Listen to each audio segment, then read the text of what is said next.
أشهر أكلة موجودة في السعودية كلها الحنيذ، وهنا بيتعمل بطريقة خاصة. فانا شايف ان احنا نطلع على المحنز. ما ينفعش تكون موجود في السعوديه وبالاخص في جنوب السعوديه في محايل العسير وما تجربش احلى لحمه ممكن تاكلها في حياتك. اللي ورانا دي طبخه الحنيذ، وجايين في مكان مختص بهذه الطبخه علشان نجرب احلى لحمه تاكلها في السعوديه، والناس هنا بتقول ان هي احلى لحمه في العالم. خبره في مجال الحنيذ في محايل العسير. علي حنش، حياكم الله.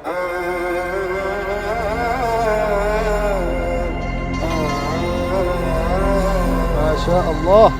كل بلد بنروح عليها بيكون في أكلات مشهورة بتسمع عنها في كل مكان، وأهل البلد بيحلفوا بيها. أفضل لحم ذقته في حياتك ويكون كذا. الله، نسمع سالفة. الكل يتفق. أكلات عمرها مئات السنين ويمكن أكتر. الحنيذ أصلا يعني مذكور في القرآن، معرفش يعني كان نفس الطريقة ولا لا، ولكن هو كان موجود من آلاف السنين، وهو موجود في دول كتير بتعمل برضو حاجة شبهه، اللي هو زي التنور ويحفروا وينزلوا وكده. وفي خلال سفرياتنا في دول كتير شفنا أكلات كتير مشهورة وقديمة جدا. الفيديو اللحمة في المغرب الخروف الملكي كان انتشر قوي، الناس كلها في التعليقات كانت تكتب على الحنيذ هنا. بما إننا في جنوب السعودية كان لازم نعدي على محايل العسير، أشهر مكان بيعمل الأكلة الألذ في السعودية كلها، وهي الحنيذ. أنا بقول عليه حنيذ. حنيذ عادي.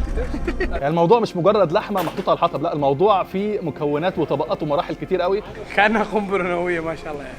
ممكن تلاقيها في أماكن كتير، بس دايما في مناطق مميزة بعمل الأكلة دي بخبرات بيتوارثها أجيال مختلفة. طبعا الخبرة 40 سنة عن طريق الوالد، والوالد غايما معا بالإضافة إلى الأخوان. اللي ورانا دول حجمهم كبير جدا. الحنيذ الصح لازم تجيب كده ايه بيبي، حاجات فطاطيف. عندها كام شهر كده؟ شهرين بس. شهرين. وتسحبها. رائد عسيري، مرحبا ألف. أقوى سنابر في عسير. مرحبا ألف. الآن بنروح عند المحنذ. شوف أبو حليم هناك، شوفوا. دلوقتي داخلين على المعمل السري، أقوى لحمة ممكن تاكلها في العالم، مش في السعودية بس، الحنيذ. هو ده المكان اللي بيتعمل فيه الحنيذ. دي تبان قدامنا كده كومة رمل عادية، ولكن تحتيها كنز حقيقي، وهو كنز محايل عسير الحنيذ الأصلي. تعالوا نرجع كده بالزمن لورا عشان نوريكم اتعملت ازاي.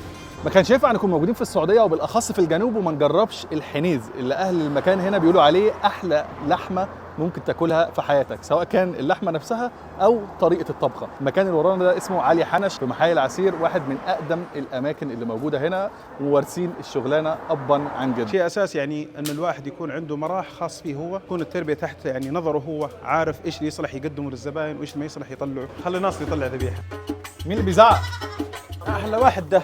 ليه بقى؟ عشان مشكل بني على سمني؟ بس لا كذا يعني لونه غريب كذا وشكله. والله كذا عايزين بشكل. طعمه مش شكله. دول كده أعمارهم بتكون قد إيه؟ 3 أشهر خلاص. هذه 3 أشهر؟ أيوه. بس احنا يعني عندنا الماعز الصغير 3 شهور، هو ده أفضل سن، صح؟ هو حتى بيأكد عليا، وفي واحد بياكلني تحت عمال ياكل في البنطلون.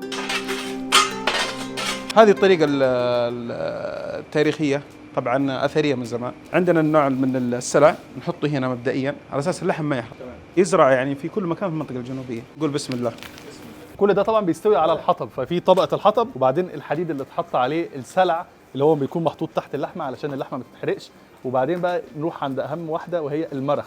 ده المرخ اللي بيتحط تحت اللحمة وفوق اللحمة، ومع الحرارة اللي بتطلع من الحطب بيدي نكهة للحمة، فبيبقى في مرخ من تحت وبعدين اللحمة وبعدين مرخ من فوق. الآن هذه الطبقة الثانية يا أخ محمد. أيوه. يكون الفاصل ما بين الجزء الأول والجزء الثاني. حلو. فأنت يعني الذبيحة ما بتتحطش كلها على مستوى واحد.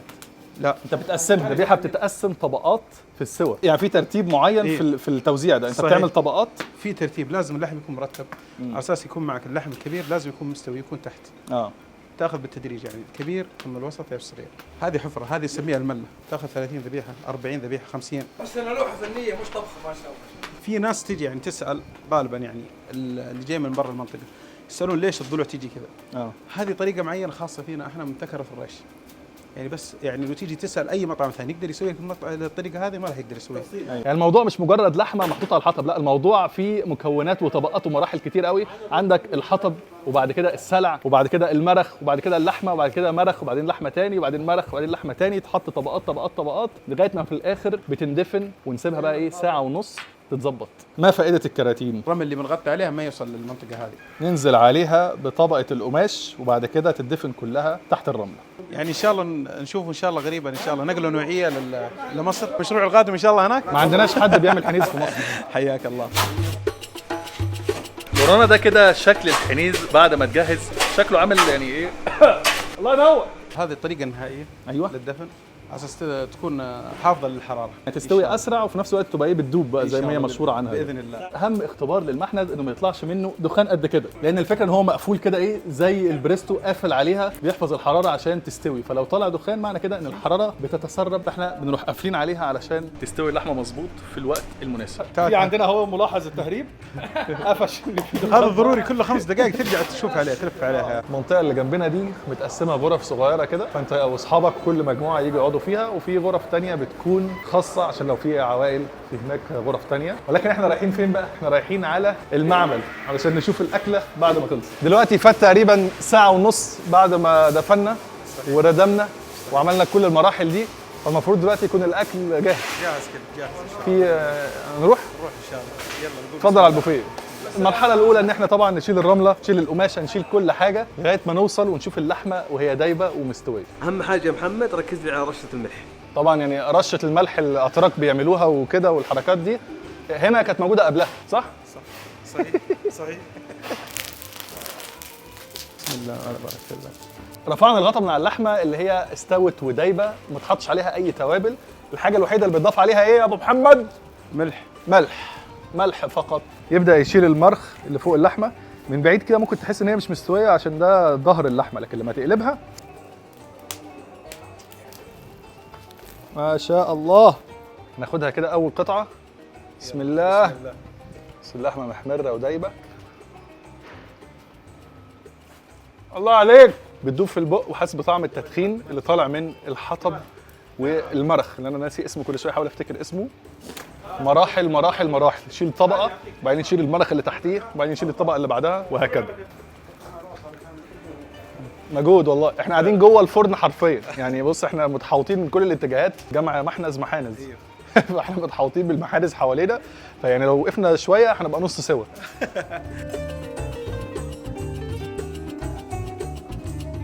ده المنتج النهائي بقى.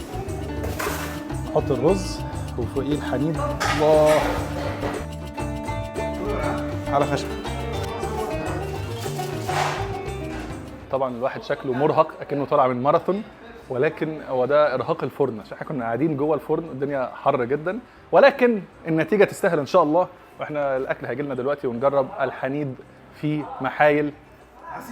طول ما انا ماشي في المحل عمال اعدي الاقي ناس قاعده بتصور في الاكل بتاعهم انهم بياكلوه تقريبا كل يوم، بس هو ده حدث، يعني انت تاكل حنيد او حنيد بقى زي ما هم بيقولوا، فده حدث يستحق التسجيل والتوثيق. طبعا هذه وجبه رئيسيه في انا ما اتكلم على مستوى الجنوب، اتكلم عن الخليج العربي كامل. هذه دائما مشكل بطاطس وباميه حلو. معروف. هذا خمير طبعا يتواجد في المنطقه الجنوبيه.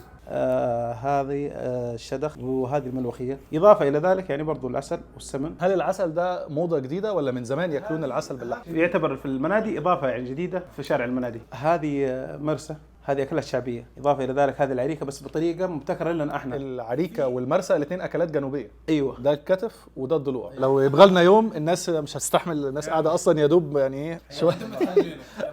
من بعيد تحس ان هي فيها شحم، وهي فيها شحم فعلا، بس الشحم بتاع التيوس الصغيره ده بيكون طعمه لذيذ وبيكون خفيف ما بيتعبش البطن.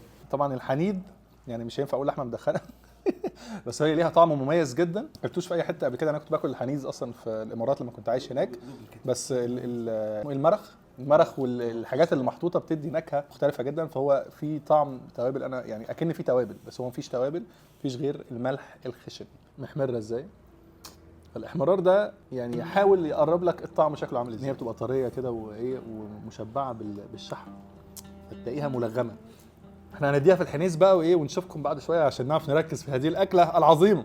الاكل اللي زي ده انا ممكن اقعد اكل منه يعني لغايه بكره. محمد علي، شكرا جدا على المجهود العظيم والاكل العظيم. حبيبي ربنا يخليك، لازم نكررها ان شاء الله. الله يسعدك والله، تنور في اي وقت والله. ده جولتنا في مطابخ محمد علي حنش او علي حنش، ولازم بقى نروح نسيح الدهنه دي، فهنطلع كده ايه نضرب شاي بقى وشويه حاجات سخنه علشان نشحن للمكان اللي بعده. حبيبي يلا مع السلامه. شرفت يا حبيبي. اعتقد كده احنا وصلنا لنهايه الفيديو. اللي عجبكم الفيديو ده ما تنسوش تشتركوا في القناه وتشغلوا جرس التنبيهات، وقولوا لي تحبوا تشوفوا ايه تاني في السعوديه، عايزين نلفها كلها ونكتشفها على مراحل خلال السنه، فقولوا لي نروح فين المره الجايه. السلام عليكم. سلام. السلام عليكم. عبد العزيز صديق العزيز، حبيب قلبي، ايه رايك في الاكل؟ احلى اكل واحلى شيء. لا ما تبالغش، بدون مبالغه، والله بدون مبالغه، بدون مبالغه. قسم بالله العظيم جميل. عبد العزيز صديق البرنامج هو قائد هذه المركبه في الرحله، واللي بيسوق بينا على كل طرقات السعوديه. يعني الاجواء حلوه جدا، الجو حلو جدا، الاكل حلو جدا، والناس زي الفل. اقسم بالله الله يخليك والله الناس في كل حته يعرفونا ما يعرفوناش بيعملوا معانا احلى واجب. فعايزين نشكر اهل الجنوب كلهم في كل المناطق اللي احنا رحنا لهم وعبد العزيز. شوف احنا سبحان الله الاخوان المصريين لو تلاحظ في علاقه قويه، في علاقه قويه وطقطقه قويه والله. حتى ما نحس انهم يعني ناس ثانيين، والله منه فينا بصراحه. طبعا حبيبي والله.